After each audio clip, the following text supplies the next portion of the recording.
গাজীপুরের কাপাসিয়া উপজেলার সূর্যনারায়ণপুর গ্রামের বাসিন্দা গিয়াসউদ্দিনের সঙ্গে বন্য শিয়াল লালুর গড়ে উঠেছে এক নজিরবিহীন সখ্যতা।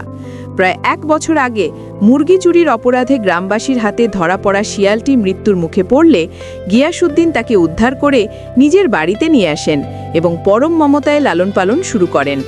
বনের হিংস্র স্বভাব ভুলে লালু এখন পুরোপুরি গৃহপালিত প্রাণীর মতো আচরণ করছে।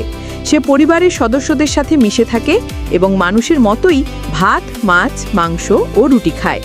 বিস্ময়কর বিষয় হলো লালু এখন গিয়াসউদ্দিনের গবাদি পশুর রক্ষণাবেক্ষণকারী হিসেবে কাজ করে। মাঠ থেকে গরু ছাগল তাড়িয়ে বাড়ি নিয়ে আসা কিংবা তাদের পাহারা দেওয়ার মতো কাজও সে করে নিপুণভাবে। এমনকি জঙ্গল ছেড়ে লোকালয়ে থাকলেও গিয়াসউদ্দিনের ডাক শোনামাত্রই সে ছুটে আসে। মানুষ ও বন্যপ্রাণীর এই বিরল ও গভীর ভালোবাসা দেখে এলাকাবাসী ও দর্শনার্থীরা মুগ্ধ হচ্ছেন, যা প্রমাণ করে যে ভালোবাসার কাছে হিংস্রতাও হার মানতে বাধ্য।